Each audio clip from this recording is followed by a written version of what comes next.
Good morning. Today is October 3, 2025 and it's Friday.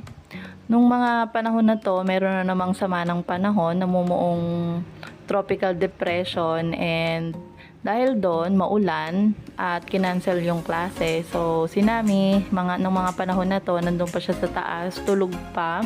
And hinayaan ko na lang. So ginawa ko yung mga kailangan kong gawin. Ayan, nagtupi ako ng mga damit. And ito, meron kaming lagay ng damit dito sa baba para hindi na akyat sa taas pag magbibihis. And nung pagkuha ko, nagulat ako dito. Tingnan nyo naman. Ang laki nung gagamba, as in, parang kasing laki siya ng palad ko. Pero syempre hindi ko yan pinatay kasi nakakaawa naman at kadiri. Ang ginawa ko na lang, kinuha ko siya tapos nilagay ko siya sa labas doon sa damuhan. Kasi may mga konting damuhan kami sa harap ng bahay kasi lupa-lupa yung dito sa may apartment na naupahan namin. And ayan, kahit umuulan at masama ang panahon, naglaba ang ate mo girl, naglaba po ako. And kasi naglaba ako dahil yung crochet na ginagawa ko na flower bouquet na blanket, nilaban ko. And then, sinabay ko na ibang maruruming damit. And ayan, nakita yung damit na yan. Yan yung suot ko nung pinanganak ko si Nami. Opo. Ang tagal na. Nalabas yan kasi si Manik nagkulay siya ng buhok niya na kulay red. Kailangan ng pamunas. Syempre, ayoko sa mga towel namin. So, ayan ang ginawa niyang pamunas. And ayan yung flower blanket bouquet. Ayan, sobrang laki niya. And wala pa yung mga flowers dyan. And ayun nga, kakagawa ko, nag-amoy pawis na siya.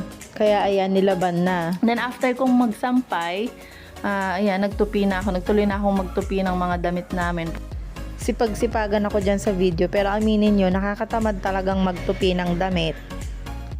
And then, ayan, nagising na si Nami habang nagtutupi ako. Noong mga oras na to, mga around 7 a.m. na yata niyan. And since nandiyan na siya sa baba, pinanood ko muna siya ng TV and tinuloy yung ginagawa ko at naalala ko, ay oo nga pala, kailangan kumain ni Nami. Kaya, ayan, dali-dali na rin ako pumunta sa kusina para magtingin-tingin kung ano ba yung pwede kong lutuin para sa kanya. And since tingin ko gutom na siya and kailangan ko makaluto ng mabilis, ang ginawa ko, yung finrozen kong sinigang, naalala niyo yung sinabi ko sa last vlog na nagluto ako ng sinigang tapos yun yung hindi kong pinapainit kasi nagluto ako noon and then hinati ko siya sa 4 serving. Yung first serving yun na yung kinain niya that day and then yung 3 serving finrozen ko siya. So inuunti-unti ko siya. And gaya ng nasabi ko, healthy naman yun kahit frozen siya kasi ginagad-girang ko siya ng mga gulay kagaya ng kalabasa, sayote, ganyan. And minsan malunggay, ginagayatan ko para nakakain na siya, healthy pa. Tapos ayun, mabilis ko lang ding naluto. Kaya ayun, pero gusto rin naman niya kasi masarap din naman yun. And then ayan, nilalagyan ko lang ng konting tubig tapos yan, kita nyo naman medyo frozen pa talaga. Pero ayun, pag naluto naman yan, masarap naman. Ganyan din naman sa ibang karinderya, syempre. Yung mga pagkain doon, yung iba, pino-frozen din, tapos pinapainit na lang din. Init-init lang din naman, parang sa mga karinderyas. Ayan, multitasking habang hugas-hugas ng paunti-unti, tapos lagay din ng plato. So, ayan na siya. Medyo matigas-tigas pa, pero pwede na rin. Maganda rin naman tong lutuan ko na Red Chef. Mabilis siyang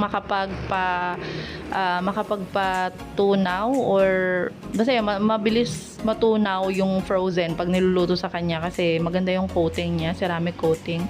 Tapos, ayan, kahapon, nagluto ako ng maraming waffle na finrozen ko rin sa ref. Mango waffle and hotdog with cheese waffle. So, ayan, nilinis ko, yan, sinabon ko ng mabuti and para matuyo, ayan, in-air dry ko lang siya ng whole day. So, ito na yung kinabukasan. So, tingin ko tuyo na siya. So, nilagay ko na siya sa box para secure. And hindi ko rin tinatapon yung plastic para hindi rin siya pasukan ng mga alikabok, ganyan. So, ayan, binalik ko na habang nagpapainit yung pagkain ni Nami. Saktong chill mode lang din naman ako ngayong araw kasi nga medyo masama yung panahon. And ayan, so malapit nang matapos yung niluluto ko para kay Nami. Ayan, pinaganda ko na rin siya ng kanyang pagkain. Dahil naglaro siya kagabi. Ayan, medyo makalat yung lamesa. And ayan, nag-iiwan na rin ako ng pruta sa lamesa para, especially saging, para pag nagugutom siya ganyan, hindi siya mag-aas sa akin ng kung anong pwedeng kainin. Kukuha na lang siya dyan, tapos kakain siya. So, ayan, since na-prepare ko na yung pagkain ni Nami, na ako ng mga damit ulit na kailangan kong tupin, mga nilaban na parang ilang araw na, parang 2 weeks ko na yatang pinoprocrastinate, yan. Tapos, ayan, medyo madami-dami, kaya halos sa vlog na to, talaga naman, puro nagtutupi ako ng damit. And bakit ako nagva-vlog ng ganito? Kahit hindi naman for views or ano, or wala akong pakialam kung may nanonood nito, ano. Sa akin, para siya sa, ano, yung syempre, pag lumalaki si Nami, gaya nakikita niya yung everyday life na ginagawa namin. Kasi, syempre, pag lumaki ka, ano ba yung mga things na para maalala mo kung ano yung mga ginawa mo dati. I mean, yung memories na kahit simpleng araw lang siya, 'di ba? Alam mo 'yon? Kasi iba rin yung na basta 'yon, lahat tayo dadaan sa pagkatanda, tingin ko. And yung mga kadalasang matanda na advice na sinasabi nila is take more videos, ganyan, mas maraming videos, mas maraming picture. And ayan pala, tinan nyo, kinuha ko yan sa gilid ng school nila Nami. Nag-overpopulated kasi yung flower nila sa gilid ng classroom nila. And ayun, lalaglag lang sa baba yung ano, kaya kumuha ko, ayan. And ayan pala, meron akong ginger powder and turmeric powder. Tignan nyo naman yung nails ko dyan. Nakapulang-pula, galit na galit. Ayan, gagawa ako ng turmeric and ginger tea. Ayan, so bumili ako ng tea bag. And meron para ako, ayan, pre-made na. Minix ko na. Minix ko na siya na yung ginger at saka turmeric pinaghalo ko sa isang lalagyan. Kasi mas okay kung ginger na tapos may turmeric pa. Maganda yung benefits niya sa sikmura, sa tiyan, ganyan. And ayan, ano din siya, anti-suppressant. Ano bang tawag doon? Yung appetite suppressant din siya. So, hindi ka masyado makikrave sa mga matatamis kanyan sa pagkain pag nagganyan ka. And, ayun, good nga din talaga siya sa health. Basta wag lang lagi-lagi, lalo sa akin na low blood. So, ayan, pagkatapos ko magtupi, habang kumakain si Nami, naglagay na ako niyan. Saktong lagay lang para, ano, ewan ko, dati hindi ko gusto ang lasa nito. Pero ewan ko, ganun siguro talaga pag tumatanda. Nagugustuhan mo na yung mga hindi masasarap na pagkain. So, ayan, hindi pa na ako tapos maglagay niyan, maglagay sa tea bag, pero gusto ko nang matikman. Kaya, ayan, gumawa na ako ng isa. Mainit na tubig yan, tapos, ayan, ilalagay mo lang siya na ganyan, tapos piga-pigain mo lang gamit ang kutsarita. Tapos, ayan, naglalagay pala ako ng sweetener. Minsan may sweetener, minsan wala. Depende sa trip ko. Para, syempre, matamis. Pero, ano yan, sweetener lang siya, hindi siya asukal.